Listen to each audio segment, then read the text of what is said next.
Alright guys, so last time we were here, we cut the rear on my Grand Cherokee. Now we're going to talk about and address the fronts on the Grand Cherokee. The fronts are going to be a little bit easier just because, well, it's a removable fender, not a unibody. So let's kind of go into what we're going to do and then we'll get started. The main issue we're running into is actually my slider grabbing a fair amount onto the tire. So we're going to come in here, we're going to kind of do what we did in the back before. We'll lose this trim piece unfortunately, but not the end of the world. And then we're going to cut and fold this the same way we did in the back. And we're just trying to prevent this. You know, last time we went out wheeling, I chunked up a pretty good used, or pretty good brand new tire. So trying to prevent that. So we're going to hop right into it. You got South Carolina mud still stuck in it.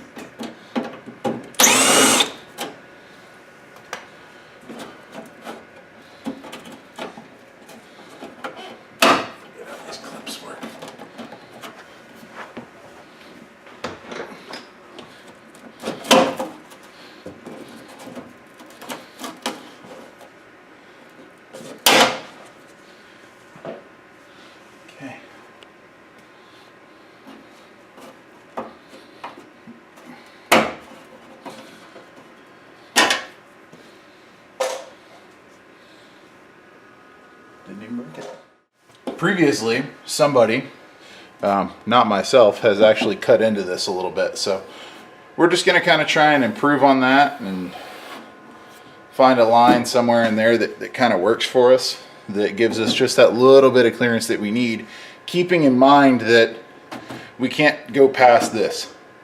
You know, so there is a little trick to this. I am going to take a sledgehammer to some of this and cut it and fold it in. There's quite a bit of room in here because this is just kind of floorboard material inside, so you can move quite a bit of it. I actually just looked at this when I leaned on it, and we just noticed we got quite a little bit of play coming from the ball joint there. So I'll be adding that to my maintenance list, and we'll see. There's a couple of really good companies, TerraFlex locally being one of them. They're even right there. Even see if we can't get a really good set of ball joints come in for this.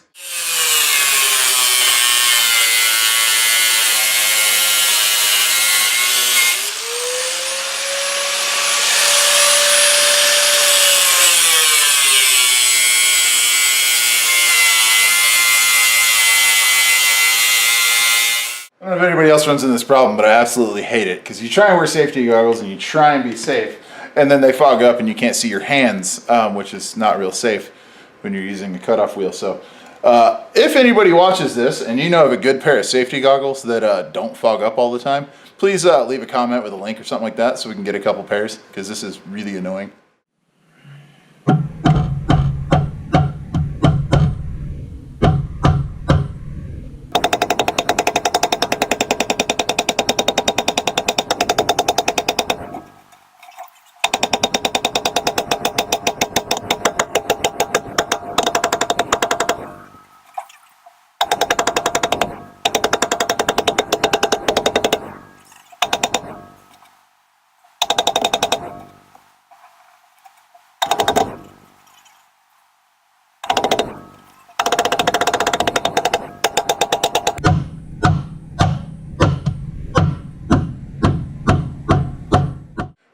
We've done our first cuts. This is, to me, arguably almost more important than trimming the fenders, because this is actually in the wheel well where your tire is going to be spending quite a bit of time. And if you're articulating, you know, so you got this axle stuffed all the way up in here and you're turning, this is a major catch point. So we took this, we did a couple of relief cuts, didn't really remove any material, just rearranged it. So now we have about an inch more room right in here that our tires are going to be able to occupy, instead of having to share that real estate with a bit of sheet metal. So sheet metal and tires, generally speaking, aren't real friendly to each other. So we're going to try and give them a bit of breathing room in here.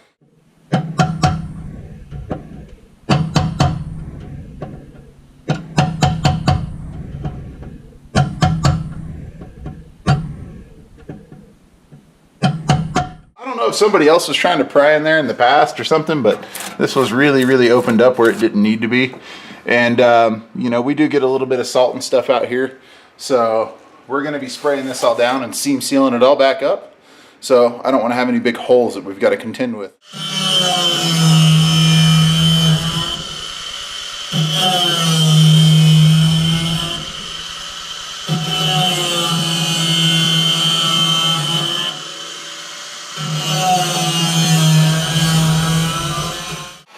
Old little painter's trick, or at least something I think I remember, is heating this up before we try and bend on it, so the paint's a bit more flexible, so it doesn't crack.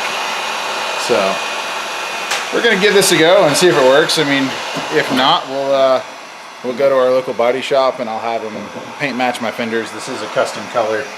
You can kind of see here. Here's my custom color. Here's the factory color. So a bit of a matte, you know, kind of forest green. See if we can't get this matched up, because we do have quite a bit of flaking in the back from where we had to fold that over. All right, so we just finished up our upper bit here. Quite a bit of success, really, with a whole lot less paint cracking than before by using that heat gun just a little bit in there. So pretty happy with how that turned out. I may even take a fender roller and try and roll this out just ever so slightly, so we've got even more clearance.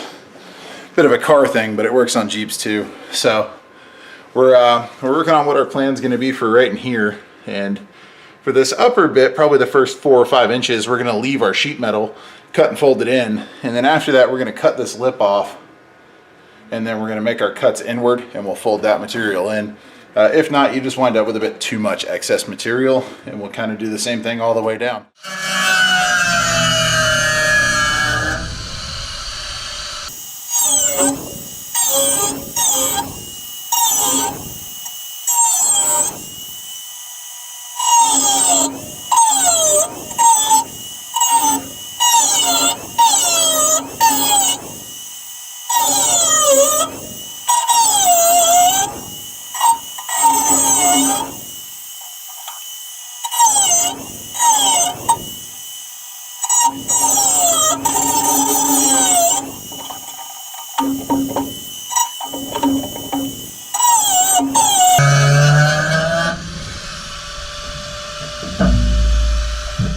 We've made all of our uppercuts, and now we're in the middle of making our transitional cut here to give us all of this extra room. So what we've done is we've got this ready to go. We're going to bend this out.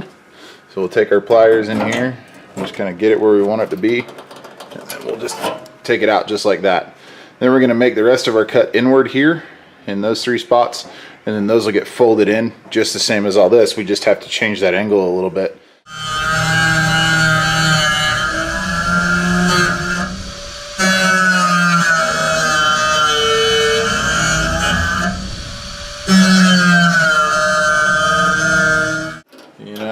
I don't always have the absolute perfect tool for the job, so sometimes you have to improvise, and I had a little bit more material than I did tool, so I'm using 2 of them to get the desired fold.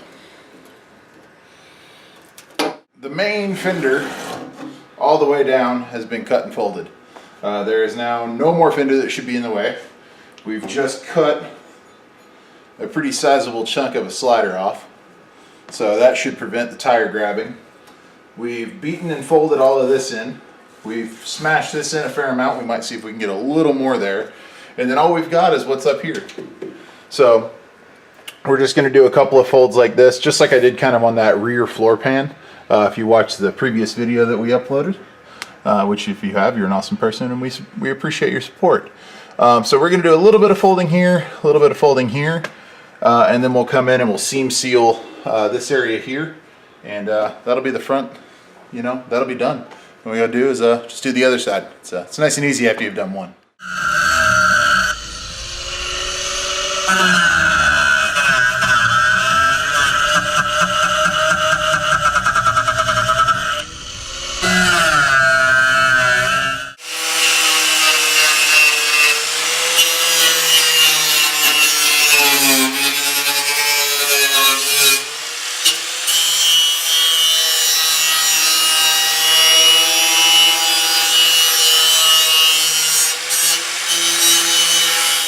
got our seam sealer again.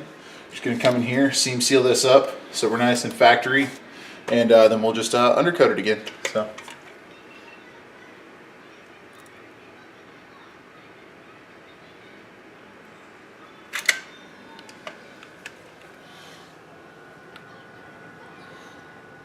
Any area where we kind of opened it up and exposed it, we've got it seam sealed back up. Everything's nice and happy. So we'll let this dry again, and then we'll hit it with that bed liner. The other thing we're gonna try and do, and it's a serious try because we don't know how it's gonna work with the removed material, is we've got those inner fenders that we were working with, and we're gonna try and see if we can't put them back in here to protect your door hinges and your wiring and all that kind of stuff that's hidden back in there. So.